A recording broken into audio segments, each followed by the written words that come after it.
Assalamualaikum warahmatullahi wabarakatuh. Halo sahabat perempuan, kembali lagi di program Pesona Wanita di Tarakan TV bersama saya Rindiani. Gimana kabarnya? Semoga selalu diberikan kesehatan setiap aktivitas sahabat perempuan dimanapun berada. Oke, hari ini kita tentunya selalu menghadirkan perempuan-perempuan hebat ya, yang akan memberikan banyak motivasi dan inspirasi ke sahabat perempuan. Yang dimana hari ini kita kedatangan kakak-kakak dari Cinema Bona Fortuna untuk menggali lebih dalam kisah-kisah dari hasil karya mereka. Oke, langsung aja kita sapa. Di sini kita udah ditemanin sama Kak Era dan Nikmah. Halo Kak, gimana Halo, kabarnya? Alhamdulillah baik. alhamdulillah Oke, baik. mungkin aku ke Kak Era dulu ya. Gimana aktivitas akhir-akhir ini? Apakah ada kegiatan lain selain di Cinema Bona Fortuna atau gimana? Untuk sekarang aku jualan Oh, jualan. ya, tiap Oke. sore sampai malam di Rombong Sebengkok jualan takoyaki. Oke. Nah, kalau untuk sinema sendiri nih Kak, Kak Era itu gabung dari awal terbentuknya komunitas itu atau gimana?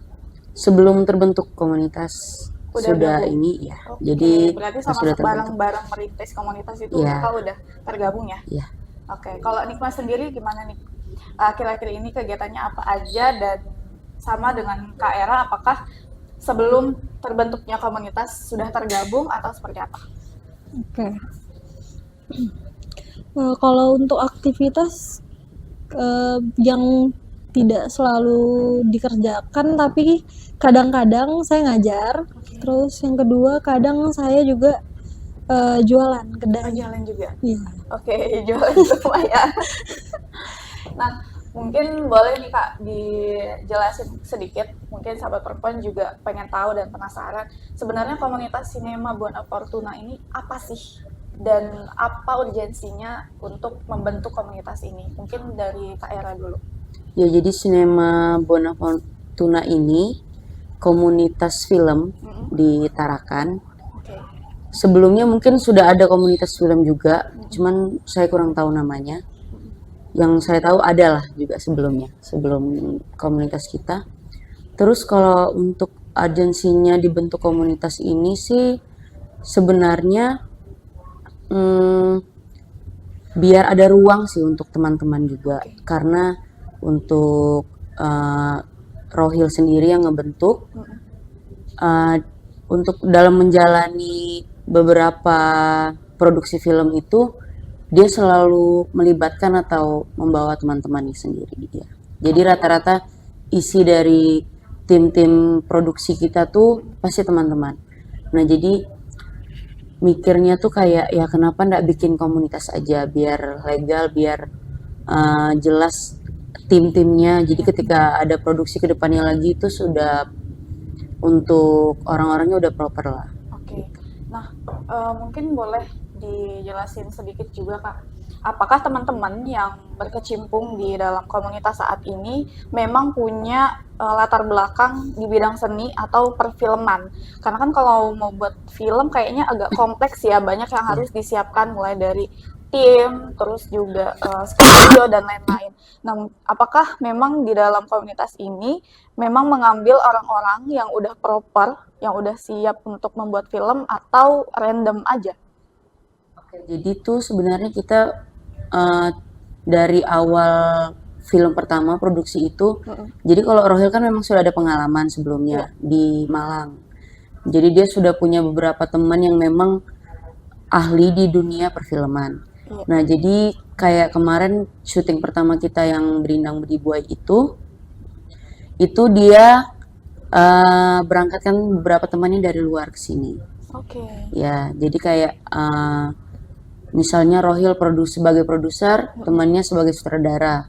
Terus kameramen juga kita ambil dari luar temannya juga. Rohil ya. Karena kamera apa semua juga kita sewa dari luar karena di sini belum ada. Terus kalau untuk teman-teman sendiri, sebenarnya beberapa itu latar belakangnya ada yang di seni, ada juga yang pernah produksi film di luar, ada juga yang pernah di sound. Oke. Sound gitu. Jadi memang teman-teman di dalam ya memang udah proper lah untuk memproduksi Iya, sebuah jadi karya ya. jadi itu sebenarnya menariknya di syuting Bedindang Bedibuai itu kita nggak ada ekspektasi apa-apa ya. Cuman jadi ini kan kayak bukan orang-orang random juga, kayak teman-teman yang sebenarnya sebelumnya kita nggak tahu nih cara kerjanya dia gimana, kinerjanya gimana. Tapi begitu terbentuk tim produksi itu menjalankan syuting, ternyata tektokannya tuh sangat enak dan tidak ada miss sama sekali. Jadi berjalannya tuh sangat lancar gitu. Oke, mungkin udah karena terbentuk satu tim gitu ya, Iya, jadi mungkin lebih gitu sih. enak lagi. Iya.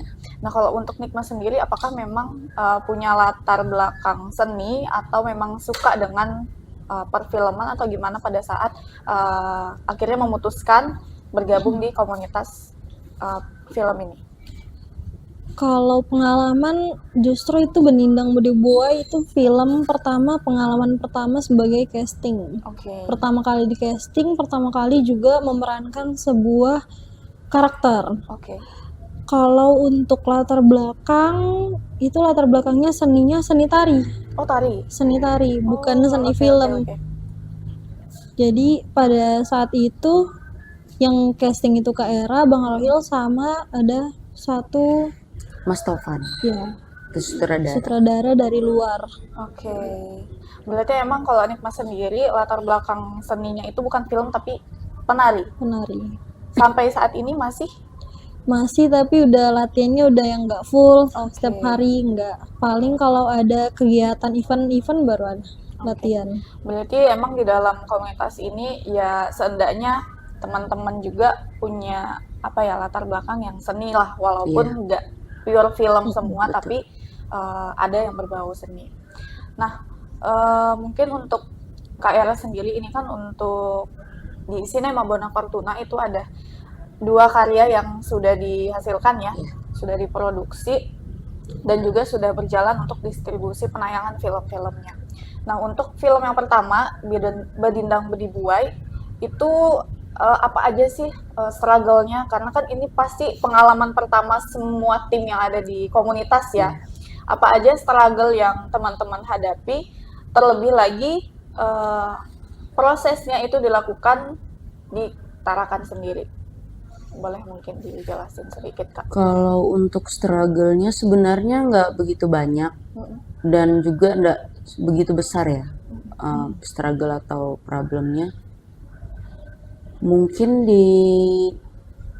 kita cuman kesulitan di amal aja ya. Kita pas casting disuruh pakai bahasa Tidung.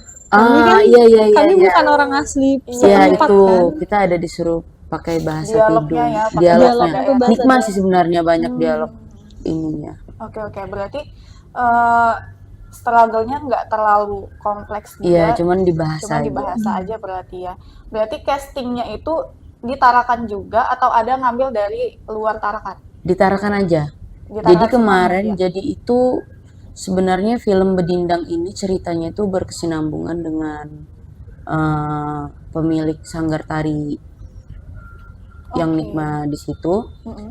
Jadi kurang lebih itu kayak kisah hidupnya cuman versi perempuan, Oke. di versi perempuan. Nah, jadi kemarin kita casting itu ngambilnya memang kita langsung ke namanya Bang Usman, Mm-mm. langsung ke Bang Usman minta kayak anak murid tarinya, Mm-mm. beberapa dia pilih untuk di casting. Oke. Nah, jadi kita datang ke rumah Bang Usman, sudah ada beberapa anak muridnya Bang Usman yang siap untuk di casting. Terus berjalanlah proses casting, jadi tapi saat itu nggak langsung milih Nikma. Mm-mm. Jadi kita pemeran casting aja dulu, Oke. besokannya baru dikabarin. Nah, di situ juga kan nyari tuh yang sebagai temannya tadi yang si Fatimah. Mm-mm. Cuman nggak ada yang cocok di situ. Oke. Jadi si Mas Topan nih, Mas Topan out of nowhere tuh tiba-tiba, wah Kak Era Era aja aja ya?" kayaknya. Iya, Bisa kan cocok Ra? Kak Era Kayak aja gitu. Ya mainin sudah kecil Mas. deh.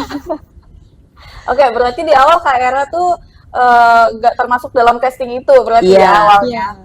Oke. Nah, kalau untuk Nikma sendiri gimana ini struggle-nya? Karena kan Nikma di Bedindang Bedibuai jadi pemeran utama ya. Gimana struggle-nya, hambatannya? Mungkin itu salah satunya tadi di bahasa. Tapi apa yang jadi struggle lain nih? Mungkin di dalam diri sendiri mungkin ada ketakutan karena ini adalah pengalaman pertama ya, dan juga nggak ada latar belakang yang spesifik di film? Struggle-nya itu memang pertama itu kita takut ya karena kan baru pertama kali Iya, berhadapan sama kamera. Hmm, Kalau nari mungkin yang ya udah nari orang Iya, banyak, betul betul. tapi kan kita punya satu titik yang kita lihat jadi patokan fokus kita. Kalau film ini mau panas badai, air teguyur, pasir kami ya tetap harus nadanya, iya nada Tetap harus bukan jagain. intonasinya harus tetap pas, nggak ada suara kita tuh nggak boleh berubah atau yang kayak mimik muka, berdiri kaki, tangan di mana kan harus kayak harus diingat ya tangannya di mana, hadap kemana. Nah, dan juga kemarin tuh kita menggunakan bahasa Tidung itu pada saat pembacaan naskah kita pakai dialek aja, nggak ada pakai bahasa Tidungnya. Bukan H min sudah ini di hari H itu sudah kami langsung ngomong pakai bahasa Tidung di mobil dari jam 6 sampai ke tujuan. Heeh. Ngapalin nih dialog pakai bahasa Tidung yang ada berapa scene kita Kak? Berapa ya kemarin? 12 kayaknya. Ada 12 scene dan hampir semua tuh pakai bahasa Bahasa Tidung. Tidung. Pure pakai bahasa Tidung. Pure pakai bahasa Tidung. Dan nggak ada apa namanya? Awalnya emang nggak bisa bahasa Tidung berarti ya? Memang nggak bisa, cuman kita kan dengar pelatih nari kita kan ngomong pakai bahasa Tidung. Ina-ina di tempat latihan nari ngomong pakai bahasa Tidung. Nyambung telinganya, cuman Untuk ngomongnya tuh agak ngomong sulit. iya karena mereka itu beda intonasi, beda arti. Oh, Jadinya. oke. Jadinya bahasa takut Cina. salah penyebutan, salah arti. Dan jadinya berapa hari tuh untuk produksi di Benindang Beribuai sendiri? Itu produksi kita cuma 3 hari. 3 hari? 2 hari setengah. Iya, Wah, 2 hari pokoknya setengah tuh kami. ya 3 hari gitulah. Oke. Itu Cuman udah segitu. keseluruhan tuh. Iya, karena film pendek kan. Iya. Tapi itu termasuk cepat. Tapi Itu memang rampung ya. dari yang kayak sutradara dan kameramennya datang tuh kita memang dikejar waktu kayak tak reading apa segala macam, syuting langsung gitu-gitu. Oke. Kita readingnya cuman 2 hari ya Kak? Sehari aja Sehari jadi seharinya rapat ya. Oke, sebentar ya berarti ya untuk prosesnya dan bahkan juga teman-teman yang masuk sebagai casting itu kan berarti nggak ada pelatihan khusus sebelumnya, Betul. iya kan? Dan juga untuk ngambil casting-casting yang lain untuk pemeran pembantu gitu ya, itu kan pasti pengalaman pertama semua, Iya. gitu kan? Tapi keren sih karena untuk Benindang Beribuai sendiri itu sudah banyak dilirik oleh orang-orang dan juga bahkan sampai keluar ya kemarin Kak ya. Kemarin ke Korea, Korea, terakhir India. India. Untuk Malaysia film juga. itu ya. Iya. Itu dalam rangka apa? Pada saat ke Korea atau ke India itu apakah hanya pemutaran film Benindang Beribuai atau ada kegiatan lain? Jadi itu tuh festival film. Oke. Ya, jadi kalau kayak di Indonesia kan ada JAF Mm-mm. di Jogja, ada JFW di Jakarta, Mm-mm. Jakarta Festival Film. Itu festival-festival. Jadi memang dari Indonesianya sendiri itu film kita memang sudah langsung terseleksi. Oh, Ya, jadi kayak begitu di luar ada enggak dari Rohil. mm-mm. Jadi Rohil itu dia rajin yang nyari kayak ada funding apa, funding itu untuk pendanaan, ada festival apa di luar, Ya. dia coba apply. Nah, jadi itu dari dia sih, jadi lolos gitu di. Keren. Berarti itu mewakili Kalimantan Utara atau ada dari provinsi lain yang juga memproduksi film untuk ke Korea atau ke India itu? Kadang bisa mewakili Indonesia, kadang Mungkin bisa Indonesia ya. Provinsi iya. Kaltara, Keren banget. tergantung film yang masuk. Berarti itu diseleksi dulu ya Kak ya berarti ya? Iya, karena Rohil tuh ikutnya untuk Indonesia, nah itu kan seluruh Indonesia ya. Oke. Jadi dari beberapa provinsi diseleksi cerita filmnya sampai terpilih beberapa daerah gitu kayak dari Sulawesi atau dari Aceh gitu. Teman-teman yang dari luar pun misal kayak dari Aceh gitu atau dari Jakarta tuh ada juga yang istilahnya lolos ke Iya. festival di luar. Kemarin ada teman dari Aceh apa ya? Pokoknya ada teman royal dari luar itu dia ke Rusia. Wow, Itu berkat filmnya dia. keren banget ya. Iya. Nah, kalau untuk pendistribusian dari dua film itu dari sinema, apakah dimasukkan di dalam platform di YouTube atau di Facebook atau seperti apa untuk penayangannya ya? Film-film dari sinema Nikma itu gimana? menjawab? Kalau untuk penayangan itu film yang sudah dibuat itu pasti ikut dalam kegiatan festival film dulu. Oke. Dan itu bukan film komersil. Jadi tidak ada penayangan dalam platform Facebook ataupun YouTube kecuali pada website Indosiar TV. Oke. Berarti untuk Langsung di penayangannya ketika ada kegiatan festival seperti itu ya? Iya. Oke. Nah, kalau untuk ini kan ada dua film ya hasil karya dari Sinema Bono Fortuna sendiri. Yang pertama itu Benindang Bedibuai sama Perempuan Dalam Anyaman. Nah, mungkin boleh sedikit Kak diceritain ke sahabat perempuan untuk dua film ini sebenarnya apa sih kisah di dalamnya gitu. Yang pertama Benindang Bedibuai dulu mungkin, dan selanjutnya yang Perempuan Dalam Anyaman. Mungkin boleh Kak Era dulu. Kalau untuk Bedindang Bedibuai itu sebenarnya kisahnya itu tentang seorang perempuan yang hanya tinggal berdua dengan bapaknya. Oke. Ibunya sudah meninggal. Dia kuliah di luar, kuliah seni. Oh, Ya, dia kuliah seni di luar, lulus, lalu pulang ke kampung halaman. Sampai di kampung halaman, dia ternyata lulus S2 ya Nikma ya. Ya, dapat beasiswa Dapat S2. beasiswa S2. Tapi bapaknya bisa dibilang kayak tidak mengizinkan gitu. oke. Ya, karena istilahnya kayak bapaknya itu mengeluhkannya bapak sudah sendiri, Iya. ibu sudah tidak ada, masa kau sudah lulus begini kau tinggal lagi. Kau kan bisa di kampung kerja apakah, kenapa juga harus sekolah seni gitu. Iya. Kenapa nggak jadi guru? Kenapa Jadi harus bidan sekolahnya kah, seni apa gitu? gitu. Ya, kan Sambil rata-rata begitu struggle ya orang tua mau. zaman dulu. Memang rata-rata kalau untuk sekolah seni itu kan pasti ditentang, kayak aku nggak boleh kemana Iya, betul. kayak Apalagi gitu. Jadi si Salmanya, pemeran utamanya ini akhirnya mencari cara lah, apa yang bisa kubuat di sini. Jadi kayak ternyata suatu malam dia dengar ada ibu-ibu yang melantunkan istilahnya lagu Nina Bobo kayak gitu-gitu. Ya itu Benindang Bedibuai. Oke. Jadi di situ istilahnya ya mungkin kalau sebagai perempuan pada umumnya apalagi di kampung ya, makanya ada pemeran, makanya ada Fatimah. Itu sebagai contoh yang kayak itu, maksudnya sebagai contoh kalau kau nak berpendidikan ya kau nikah. Iya. Berarti sosoknya Fatimah ini menjadi representatif Iya, perempuan di betul kampung sekali. pada umumnya ya. Betul. Iya. Akhirnya Salma mencari cara lah apa yang dia bisa buat untuk istilahnya kampungnya. Oke. Nah, dari Benindang Bedibuai itu yang dilantunkan, keesokan harinya dia bertanya kepada para ibu-ibu siapa yang melantunkan itu, bla bla bla segala macam, sampai akhirnya dia punya ide untuk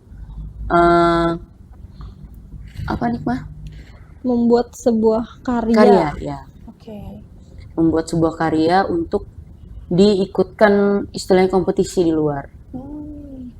Nah, di situ ada cerita menariknya juga. Si temannya ini, si Fatimah ini punya cita-cita ingin naik pesawat. Dia kan di kampung nggak pernah naik pesawat. Akhirnya ternyata karya yang dibuat Nikma ini, Salma lolos, dan Salma, Fatimah sama ibu-ibu, para ibu-ibu bisa berangkat ke Jakarta. Sisi lainnya, istilahnya cita-citanya Fatimah untuk naik pesawat Terwujud ya. terwujudkan. Luar biasa banget nih. Berarti kalau untuk Bedinang Bedibuai itu ini berarti ya lagu yang dilantunkan ibu-ibu itu untuk menidurkan anaknya berarti. Iya, Itu jadi itu ceritanya hampir sama, bukan hampir sama sih, berkesinambungan sama Perempuan Dalam Anyaman. Oke. Intinya kalau dari aku, kedua film ini mengajarkan bahwa sebenarnya sebagai perempuan dalam hidup itu kita juga punya pilihan lain. Betul. Ya, gitu. Luar biasa. Nah, kalau untuk Perempuan Dalam Anyaman sendiri nih, mungkin lebih kompleks lagi ya, karena apa namanya, lokasi produksinya juga bukan di Tarakan, dan juga harus menemukan pemeran utamanya yang emang cocok jadi sosok yang ada di dalam film tersebut. Nah, mungkin Nikma boleh dijelasin sedikit kalau untuk film Perempuan Dalam Anyaman ini, apa sih kisah di baliknya dan nilai apa yang sebenarnya ingin diperlihatkan kepada penonton? Jadi film Perempuan Dalam Anyaman ini lebih ke yang Kak Era bilang tadi, bahwa perempuan itu bisa menentukan pilihannya. Oke. Di film di Perempuan Dalam Anyaman, yang menjadi peran utamanya itu kan bernama Yadu. Yadu ini pengen sekolah. Oke. Ternyata di balik dia pengen sekolah, ada unsur seni yang sangat melekat di suku tadi ini, bahwa mereka itu ada dijodohkan. Oke. Dijodohkan, terus melalui perjodohan itu ternyata mereka bisa menolak menggunakan seni tadi, yaitu anyaman. Oke. Dalam Perempuan Dalam Anyaman ini juga mengajarkan kalau kita ini, kalau mau hidupmu lebih baik, ya berpendidikan. Dia kejar pendidikannya walaupun dia harus meninggalkan keluarganya. Tapi di balik itu juga, sebagai orang tua mungkin tidak serta-merta menyuruh anaknya kayak, kamu harus di sini, kamu nikahnya sama ini. Kalau kamu ndak ini, bapak malu. Nah, kan kebanyakan hal-hal seperti itu sering terjadi. Iya betul, jadi tradisi, betul. Jadi tradisi yang berkesinambungan. Mungkin sampai sekarang masih ada. Jadi si Yadu ini, saking dia tidak ingin dijodohkan, dia carilah ini anyaman yang menjadi simbol bahwa dia menolak lamaran tadi. Oke. Itu berarti juga jadi satu tradisi juga di perempuan dalam suku itu, ketika ingin menolak satu keharusan yang harus dia jalankan turun-menurun dari tradisinya dengan melalui anyaman itu tadi, berarti ya. Tuh. Wow, keren banget. Dia tidak menolak secara lisan, tapi dia menolak secara, apa ya bahasanya kemarin Kak? Simbolis. Ya, Melalui simbolis seni, tadi. ya. Ya, simbolisnya tadi itu berupa anyaman tadi. Keren-keren. Dan ini juga tentu pasti relate banget dengan perempuan-perempuan yang, apalagi di daerah kita di Kalimantan itu kan masih apa ya, kental banget dengan adat-adat seperti itu. Bahkan di Tarakan sendiri mungkin di daerah pesisir juga banyak yang dimana memang mungkin karena banyak faktor ya, mungkin dari faktor ekonomi dan lain-lain, yang akhirnya membuat ya perempuan ini tidak bisa melanjutkan karirnya, tidak bisa melanjutkan pendidikan, dan akhirnya harus dinikahkan secara dini. Dan dari film itu berarti merepresentatif perempuan-perempuan yang ingin keluar dari kungkungan tradisi seperti itu. Nah, kalau untuk Kak Era nih, menurut Kak Era, dari dua film ini, yang mana sih yang paling banyak banget hambatan dan juga tantangannya? Yang kedua dong pasti. Yang Perempuan Dalam Anyaman ya? Perempuan Dalam Anyaman. Pertama, mobilitas kita ke sana. Iya. Itu perjalanan yang cukup panjang dan melelahkan. Itu sebenarnya di awal juga kita debat, karena untuk ke sana ya kalau mau cepat naik speed lewat Malinau. Tapi akan bengkak di budgeting.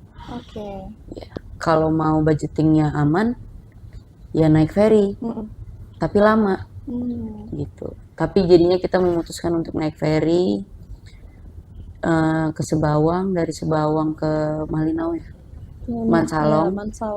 Sampai di Mansalong, itu sampai di Mansalong kita nginep dulu, besokannya baru nyebrang lagi naik perahu. Wah, panjang ya untuk lokasi ya. Iya, naik perahu perahu aja untuk kita ada lokasi. makan waktu 1 jam ya Kak. Itu kita lokasinya di 1 jam Desa lebih. Tertua. Desa tertua suku Agama. kampung, iya, suku Agama. Kampung-kampung tertua ya. Kalau Kak Era sendiri di Perempuan Dalam Anyaman itu Sebagai line producer. oke. Kalau Nikmah?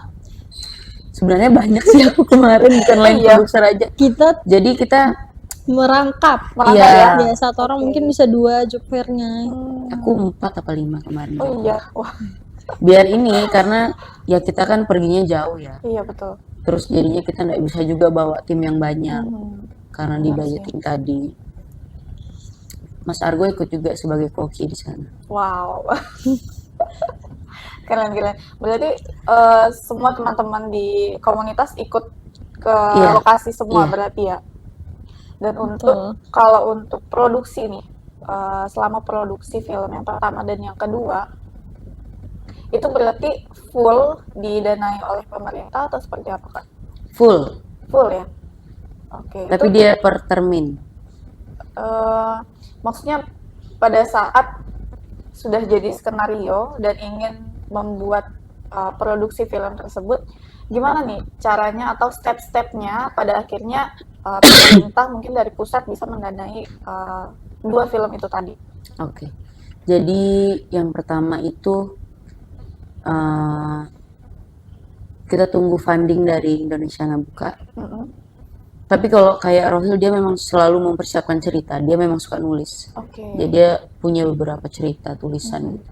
Jadi ketika ada buka funding dari Kemenkebut, dari Indonesiana Mm-mm. atau dari platform digital yang lain, itu dia apply Mm-mm. dalam bentuk cerita, skenario sudah jadi skenario, di apply, terus nanti diseleksi Mm-mm. seluruh Indonesia, misalnya lolos, misal dari berapa ratus lolos ke 25 cerita, atau nanti ke selanjutnya lagi ke 20 cerita. Nah nanti itu dia pitching. Oke. Jadi istilahnya dia mempresentasikan ceritanya. Dia apa sih yang bisa aku jual nih dari cerita ini? Istilahnya dia sama juri-juri gitu kan, Mm-mm. mempresentasikan filmnya, cerita filmnya, skenarionya. Nanti setelah itu diumumkan lagi ke tahap selanjutnya, misal 10 besar. Nah nanti sudah 10 besar, itu nanti kita melengkapin data-data atau berkas-berkas yang dibutuhkan. Itu banyak. Setelah itu baru dana turun. Oke. Syuting. Panjang ya stepnya berarti Iya. ya. Melalui seleksi juga berarti. Iya. Oke, keren banget nih. Nah, kalau untuk Nikma sendiri nih, apa yang paling banyak tantangannya melalui 2 film itu? Apakah yang pertama karena Nikma sebagai pemeran utama ya? Kalau di film kedua Nikma sebagai apa? Kalau film kedua sebagai kru juga Kru ya.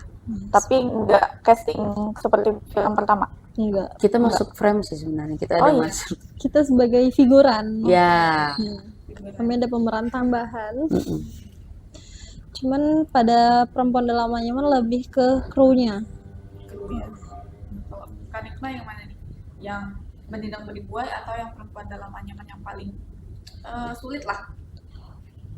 Sebetulnya itu nggak sulit, dia lebih ke akomodasi ke sana, kemudian adaptasi di lokasi yang nggak ada listriknya, nggak ada jaringannya, Iya. Lokasinya ya? Oke. kepanasan, Kalau yang- malam kedinginan, jadi kayak moodnya harus bagus, mood kru harus Mood harus bagus, dijaga. moodnya harus dijaga, kemudian pemain juga harus moodnya harus bagus, karena kan kita ngomong bahasa Indonesia, mereka ngomong pakai bahasanya kan kita nggak paham ya kalau mereka marah. Yang Perempuan Dalam Anyaman itu pure pakai bahasa daerah, Pure pakai bahasa daerah. Iya, bahasa daerah semua. spesifik daerah. Untuk Agabak. ya, suku Dayak Dayak Agabak. Agabak. Oke, berarti emang semua casting yang masuk di film yang kedua Perempuan Dalam Anyaman ini berarti semua yang asli dari suku itu. Ada satu yang bukan. Tapi Bapaknya. oh bapaknya. Bapaknya sama di pemeran bapak di Bedindang. Oh Bang sama ya. Ade, ya. Oke. Dia orang teater. Jadi dia belajar bahasa Belajar Agabak. bahasanya ya. Dia belajar dialek juga pada saat kita udah nyampe di lokasi sambil belajar, karena kalau jadi cast itu kita semua ya kayak kita harus membangun aura bahwa kita nih memerankan karakter tadi. Iya. Yang kayaknya yang sulit itu karena kita bang adeknya sih tadi yang jadi pemeran bapaknya, karena dia Dayak Agabak nih apa ya, Ya pertama bahasa, kedua intonasi. ya dia ngomongnya kurang lebih bahasa Tidung tapi beda dialek. Iya. Nah, Dia agak datar dikit. Kalau Tidung kan lebih mendayu. Kompleks lagi ya Bas. Iya. itu Nah kalau untuk yang film kedua ini kan teman-teman lokasi syutingnya langsung di lokasi di sana ya, daerah di sana di pedalaman. Nah gimana akhirnya untuk penduduk tetap yang ada di lokasi sana bisa menerima teman-teman untuk melakukan syuting, karena kan pasti banyak spot-spot yang mungkin tidak boleh diambil atau ada ketentuan-ketentuan tersendiri sehingga bisa stay di sana atau gimana? Mungkin Iqma boleh. kalau untuk masyarakat setempat, kita punya teman-teman pada saat perkuliahan tadi memang warga lokal tersebut, dan mereka juga punya organisasi Organisasi daerah sukunya sendiri. tadi ya, eksternal dari kampus tadi. Jadi mereka yang jadi petunjuk, mereka yang jadi juru bicara, jadi juru bahasa, penyampaiannya ke masyarakat bagaimana. Tapi sejauh kami syuting tidak ada permasalahan dengan warga lokal ya Kak?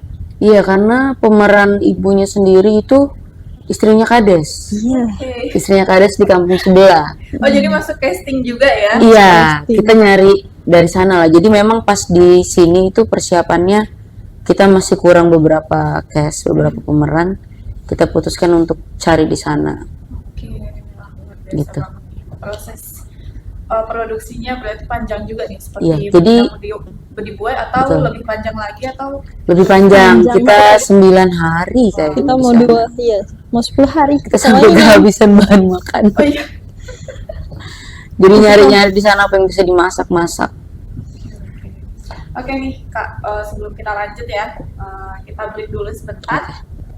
Oke, sahabat perempuan, jangan kemana-mana, tetap stay di program Pesona Wanita. Kita akan lebih banyak membahas kisah-kisah kakak-kakak dari Sinema Bono Fortuna, seperti apa perjalanannya ketika ingin memproduksi sebuah karya film mereka.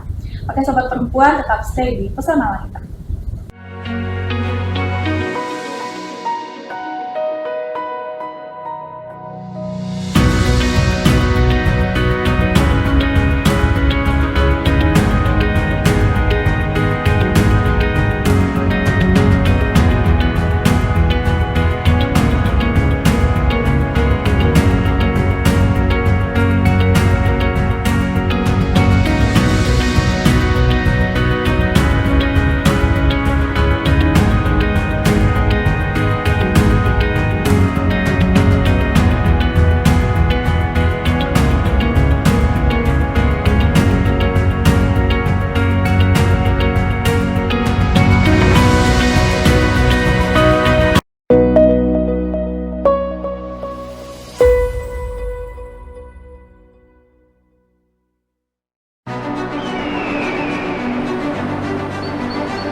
Rupiah dan Negara Kesatuan Republik Indonesia.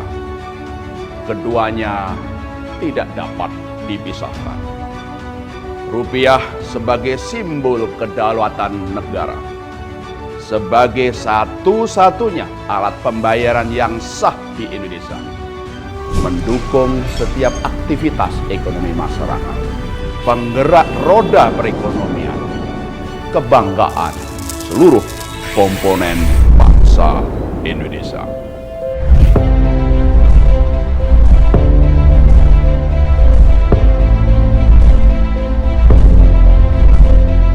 Rupiah didesain dengan sepenuh hati, menampilkan pahlawan nasional kebanggaan bangsa, keindahan dan keragaman budaya Nusantara, memperkuat kebinakaan negara Indonesia. dengan nilai keindahan dan teknologi pengamanan yang tinggi. Menjaga rupiah sama dengan menjaga simbol kedaulatan negara. Saya yakin semua cinta rupiah dengan mengenali, merawat, dan menjaganya sepenuh hati. Saya juga yakin semua bangga rupiah dengan menggunakannya dan mematuhinya sebagai satu-satunya alat pembayaran yang sah untuk setiap transaksi ekonomi dan keuangan di seluruh wilayah Indonesia sebagai simbol kedaulatan dan pemersatu bangsa. Saya mengajak kita semua semakin paham rupiah dengan semakin bijak memperlakukan rupiah dalam bertransaksi, berhemat, berbelanja. Mari kita lakukan dengan benar. Karena rupiah adalah mata uang kita, identitas kita. Mari kita cinta, bangga, dan paham rupiah. Mulai dari diri sendiri.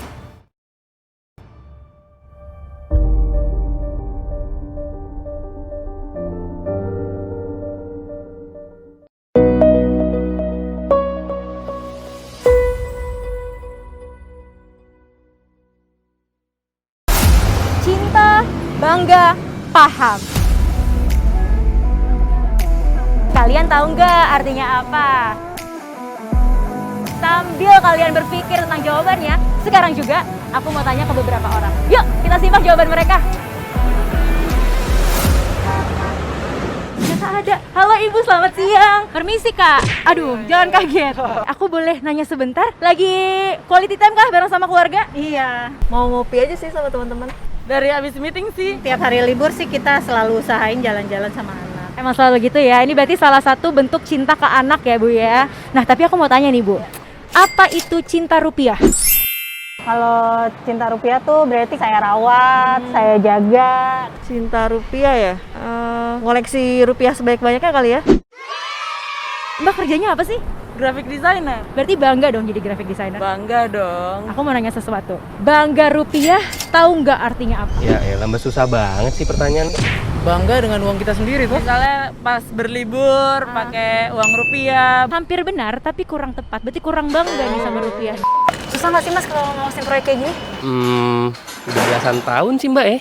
Kalau proyek kan, udahlah, nggak usah diraguin lagi. Mas pasti paham. Aku mau tanya nih, kalau paham rupiah? Apa ya?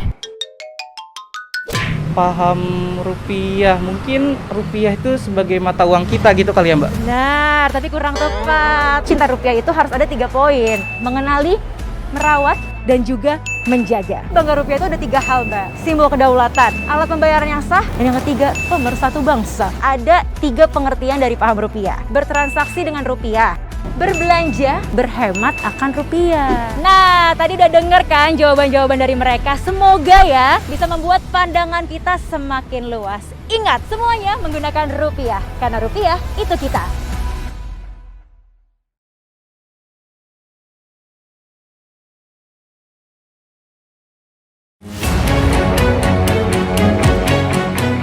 Pandemi COVID ini kita jadikan momentum untuk melakukan percepatan transformasi digital. Era TV digital ini sudah di depan mata. Yang penting untuk masyarakat kualitas siarannya bagus, bagi industri televisi itu sendiri atau penyiaran itu sendiri, agar segmentasi pasarnya nggak tergerus.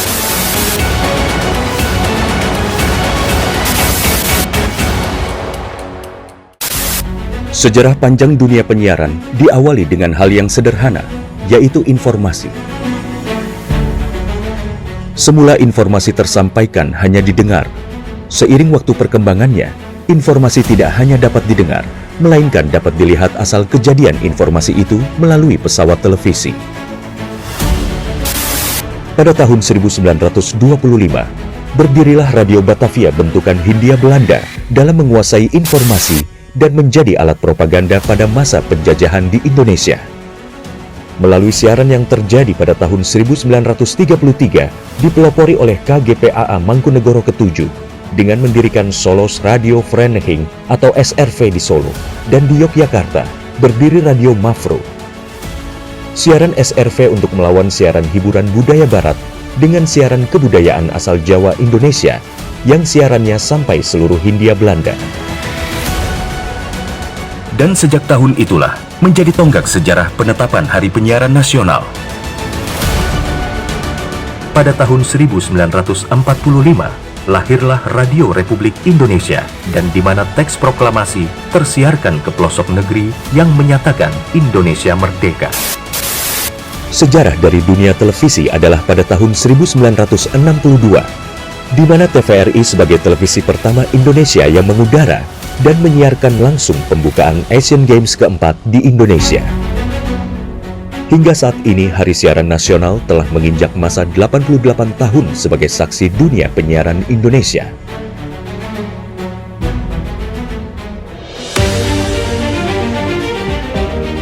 Sehingga perkembangan teknologi penyiaran menjadi faktor utama dalam menentukan kualitas penyiaran demi Indonesia maju. Namun masih banyak daerah yang tidak dapat ikut andil dalam pemerataan ekosistem dunia penyiarannya. Solusinya adalah Analog Switch Off atau ASO. Penyiaran secara analog akan segera berakhir menuju era digital yang menyeluruh. Kementerian Kominfo adalah rumah TV digital. Bersama pihak terkait mewujudkan kesuksesan peralihan ESO menuju penyiaran digital. 2 November 2022 menjadi penting dan sejarah bersama era siaran nasional, yaitu berakhirnya masa siaran analog menuju era TV digital. Digitalisasi televisi menjadi kepentingan bersama. Meratanya siaran hingga ke pelosok negeri, bersih gambarnya, jernih suaranya, dan canggih teknologinya. Menciptakan masa depan bangsa Indonesia yang lebih maju.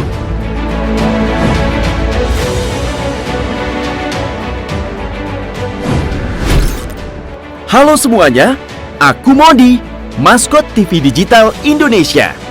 Aku akan membantu semua orang menuju migrasi TV digital. Di mana? Di siarandigital.id dan call center 159. Ayo semuanya, dukung migrasi TV digital. Bersih gambarnya, jernih suaranya, dan canggih teknologinya.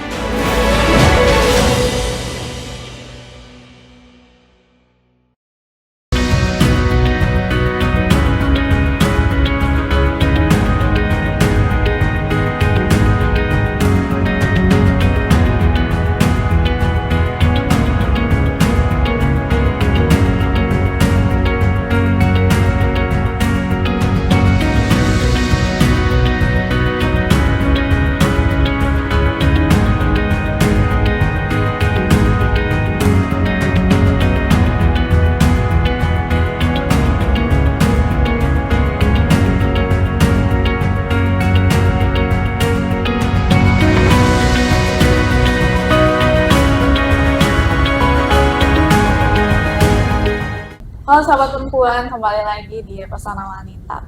Oke, kita lanjut lagi ya, ngebahas produksi, proses produksi karya dari teman-teman di Cinema Buana Fortuna. Ini luar biasa banget ya teman-teman dari Kota Tarakan yang punya inovasi dan ide yang sangat luar biasa untuk membuat film yang betul-betul pure dari hasil tulisan mereka dan juga seluruh produksi itu dari teman-teman di Tarakan.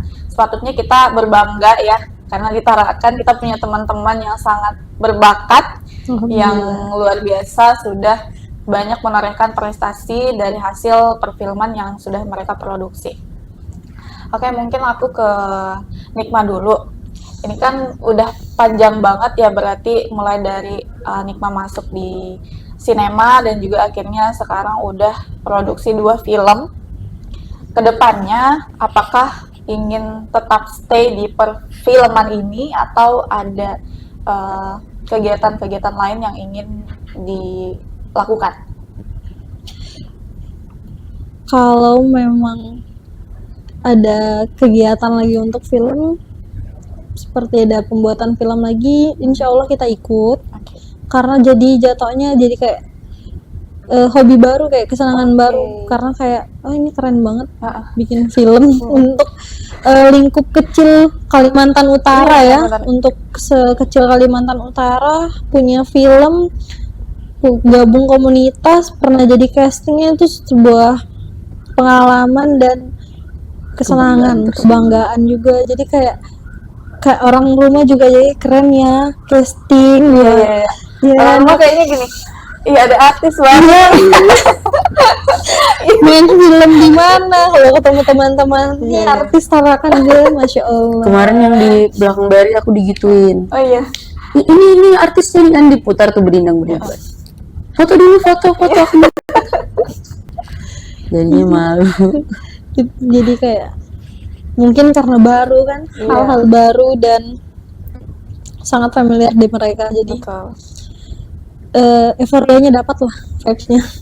Kalau Kak Era sendiri next bakalan tetap stay di project film ini atau ada keinginan kegiatan-kegiatan lain yang ingin dilakukan ke depan? Pastinya tetap ya. Karena ingin membersamai kekasih ya. Iya, karena sebenarnya kalau dunia aku sendiri pun aku kan sudah resign kerja ya kemarin, sudah capek kerja juga, jadi belum ada hobi lain atau apapun itu. Sebenarnya hobiku banyak, cuman ya kalau untuk dunia film nih sangat luar biasa lah. Yang jelas maunya lanjut terus dan masih merasa nggak mungkin sampai di sini aja. Pasti bakal berlanjut dengan karya-karya baru dan tim yang makin keren. Oke, kita tunggu karyanya. Nah, tapi saat ini ada next project yang sedang ingin dilakukan atau lagi istirahat dulu? Untuk saat ini ada rencana untuk nanti kayaknya dua film. Cuman belum tahu, Rohil masih mempersiapkan. Tapi yang dikerjakan sekarang itu yang layar terapung, pemutaran layar terapung. Oke. Gitu. Nah, untuk layar terapung nih Kak, itu memang satu kegiatan dari Cinema Borna Fortuna atau kegiatan yang diharuskan dari funding tadi atau gimana? Jadi untuk Tarakan Misbar ini layar terapung itu sistemnya hampir sama film Bedindang Bedibuai sama Perempuan Dalam Anyaman dari Indonesiana TV. Programnya itu namanya Cinema Mikro, nama programnya. Itu Rohil ngajuin ide juga, ngajuin ide, ikut seleksi, terpilih, didanai sama proses. Oke, berarti kegiatan-kegiatan tadi untuk penayangan film itu juga didanai dari pusat? Iya. Wow, luar biasa banget. Nah, kalau untuk di spesifik di Kalimantan Utara dan juga Kota Tarakan, karena kan komunitas ini sepertinya komunitas satu-satunya yang udah memproduksi film dan memang kisah dari filmnya itu juga mengangkat daerah ya. Apakah teman-teman udah dilirik atau mulai dirangkul sama pemerintah setempat atau gimana? Tentu tidak. Belum ya. Tapi semoga kita doakan next bisa dirangkul dari pemerintah Kota Tarakan tentunya ya. Karena kan pasti ini jadi satu kebanggaan dong harusnya untuk Kota Tarakan sendiri ya. Karena kan untuk lokasi syutingnya, terus juga kisah yang diangkat itu kan dari adat Tarakan juga gitu kan ya. Kalau Bedindang Bedibuai itu sebetulnya sebelum jadi film dia nyanyian jadi tarian dia sampai pada itu yang di BI kemarin apa ya Kak? Nari kontemporer. Tari kontemporer yang dilombakan oleh BI. Pertamanya. Dari BI mengambil kayak unsur-unsur kehidupan dari Bedindang tadi yang kayak perempuan ini mengandung, melahirkan, terus ada arti yang menjadi doa untuk anak-anak. Maksudnya ini yang jadi Bedindang Bedibuai itu istilahnya harapan selawatan. ya. Diselawatkan gitu. Selawatan, karena harapan. banyak lantunan doa gitu lah, kayak sholawat. Tapi Bedendang Bedibuai ini emang dari Tidung berarti ya, dari Tarakan ya, dari berarti suku adatnya Tidung. ya. Oke. Untuk Kak Era sendiri, selain dari produksi film ini, selama perjalanan karir mulai dari sebelum di sinema, kerja sebelumnya, apa sih tantangan yang Kak Era hadapi? Karena kan perempuan, apalagi di wilayah kita masih banyak banget penganut patriarki, yang dimana memang ketika perempuan masih ingin berperan banyak di luar, ketika masih ingin aktif dan juga melanjutkan pendidikan dan karir, mungkin berkesinambungan dengan film-film tadi. Hambatan apa yang biasa didapatkan sebagai seorang perempuan yang aktif, dan biasanya Kak Era ngapain? Ini untuk kehidupan pribadi ya? Iya. Kalau aku sendiri, alhamdulillahnya dari lingkungan keluarga nggak pernah dikekang atau dipush harus begini, harus begitu. Cuman tetap namanya orang tua pasti menaruh harapan sama anaknya. Kalau untuk diriku sebagai perempuan pun, untuk di dunia perfilman ini sama Rohil, alhamdulillah aku sangat diterima sama Rohil, dan kita punya porsi masing-masing dalam melakukan pekerjaan. Tidak pernah satu sama lain saling mau menguasai atau saling menyalahkan atau tidak mau menerima pendapat satu sama lain. Kita selalu terbuka. Kalau untuk misal aku butuh saran, butuh support, aku minta, dia kasih juga, begitupun sebaliknya. Jadi alhamdulillahnya sebagai seorang perempuan dalam kehidupanku, sampai saat ini belum ada hal-hal yang ngebuat aku ngerasa yang kayak kenapa aku harus jadi perempuan, itu belum ada. Tapi lebih yang kayak alhamdulillah aku jadi perempuan dan bisa menjadi perempuan yang membawa diriku ke arah yang istilahnya lebih maju. Berarti emang penting banget peran orang-orang sekitar kayak untuk selalu mensupport. Nah, kalau Nikma sendiri gimana? Apakah, karena kan Nikma sendiri juga penari ya, apakah banyak banget pandangan-pandangan atau sudut pandang mulai dari lingkungan sekitar ya, mulai dari yang terdekat keluarga, teman-teman dan lain-lain, gimana nih perempuan aktif di lingkungan sosial dan juga sebagai penari, pasti banyak banget kan pandangan orang yang aneh-aneh. Biasa Nikma gimana untuk menyikapi hal tersebut? Keluarga kebetulan sama mama juga ikut latihan nari, jadinya dia ngelihat Nikma latihan nari, dia mau ikut juga. Kemudian keluarga lain kalau untuk hal-hal positif, untuk keluarga besar dari pihak keluarga perempuan fine-fine aja, karena mereka mendukung hal yang berbau seni. Berbau seni. Kemudian kalau untuk menari ini kan kita bisa mengajarkannya ke orang lain lagi, jadi lebih ke bisa berbagi ilmu ke masyarakat yang lain. Kemudian kalau ada beberapa komentar yang kayak ngapain sih nari buka jilbab loh, kayak gitu. Ya kan kita nari, kita bukan ngapa-ngapain gitu kan di sini narinya kita kan sebagai bentuk wujud persembahan terhadap orang banyak, pemberian rasa sukacita kepada orang banyak. Jadi kita berbagi hal positif ke orang dari bentuk tarian tadi. Jadi di Sanggar Tari itu kami tidak pernah diajarin, karena banyak sih yang bilang, orang-orang tua yang lain juga, nggak usah lah latihan, buka jilbab, pentas buka jilbab kayak gitu. Dulu gitu juga. Sebetulnya kan kita kan di situ belajar ya, belajar sebuah seni, belajar sebuah adat, bagaimana kita berperilaku, bagaimana kita mengikuti alur kehidupan berseni. Untuk ditanya kayak gitu kita tinggal jawab aja, kan nggak ngapa-ngapain, kita cuma nari sebagai bentuk gestur badan kita memberikan hal positif tadi. Berarti semua support aja ya, semua support. Alhamdulillah, itu yang paling penting sebenarnya. Dulu aku sempat dilarang sih nari.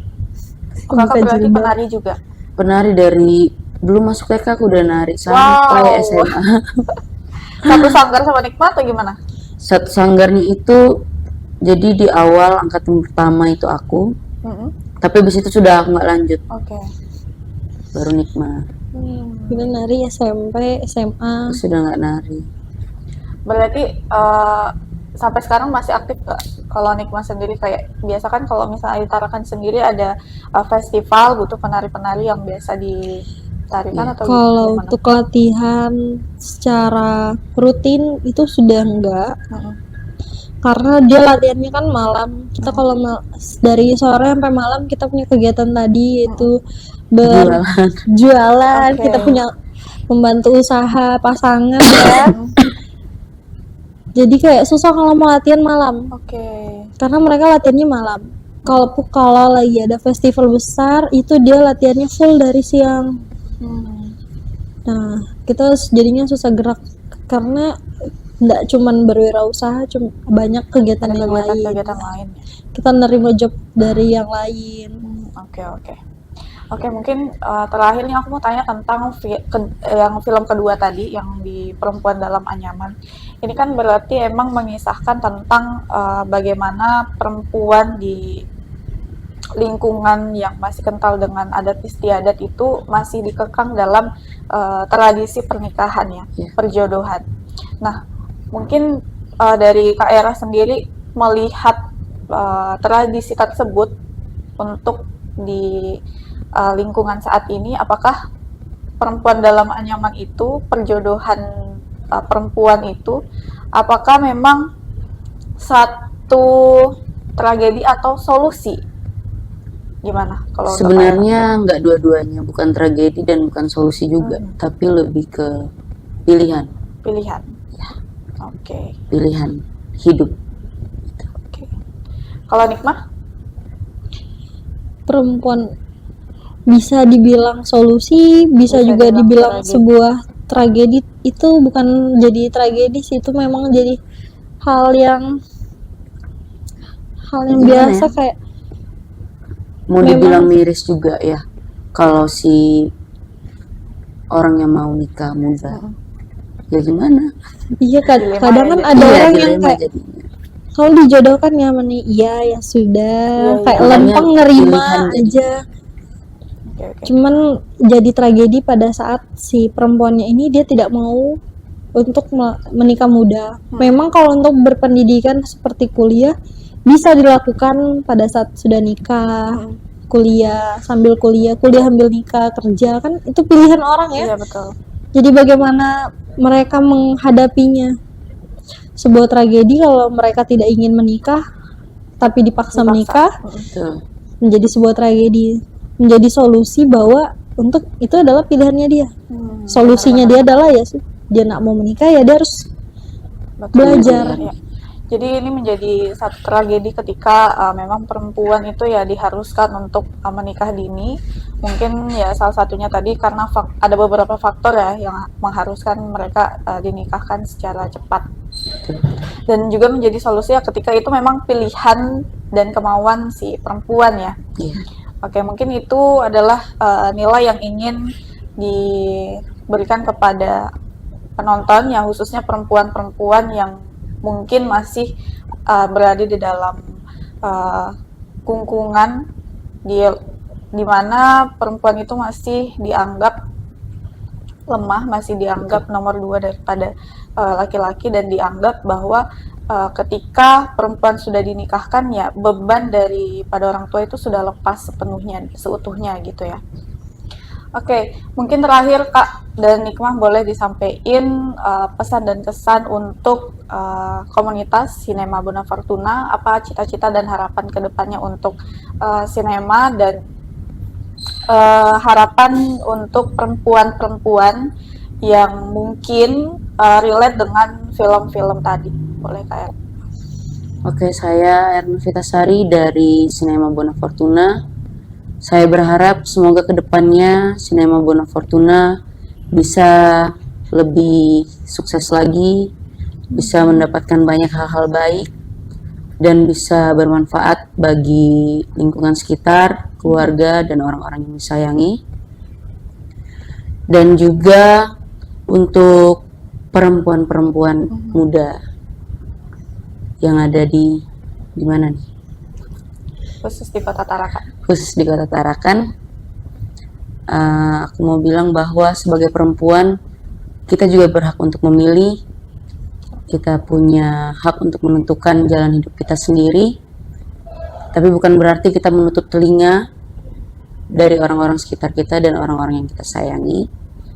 Jadi percaya sama diri sendiri dan yakin sama pilihan-pilihan yang dipilih untuk kehidupan kedepannya. Terima kasih. Oke, luar biasa. Oke, Nika boleh disampaikan sama dengan Kak Era. Pesannya untuk Cinema Bona Fortuna, semoga kita bisa lebih maju lagi, lebih semangat lagi, lebih dilimpahkan lagi dengan hal-hal baik, dan semoga kedepannya semakin banyak yang melihat bahwa Kota Tarakan, Kalimantan Utara khususnya bisa lebih maju dan berkembang lebih baik. Kemudian untuk pesan kepada seluruh perempuan atau seluruh wanita yang ada di Kota Tarakan dan Kalimantan Utara, semoga kedepannya kalian lebih bijak dalam memilih kalian mau berpendidikan, mau bekerja, atau menjadi seorang istri, atau menjadi seorang wanita karir. Itu adalah pilihan kalian, tapi jangan lupa norma kehidupan. Oke, luar biasa banget nih. Ini segmen terakhir kita bincang-bincang hari ini tentang perjalanan kakak-kakak di Cinema Bona Fortuna. Sekali lagi terima kasih sudah meluangkan waktunya untuk berbagi inspirasi dan motivasi ke sahabat perempuan. Oke, sahabat perempuan, ini adalah akhir dari pertemuan kita hari ini di Pesona Wanita. Tentu selanjutnya kita akan hadir kembali dengan perempuan-perempuan hebat, dan sampai jumpa. Bye-bye. Terima kasih.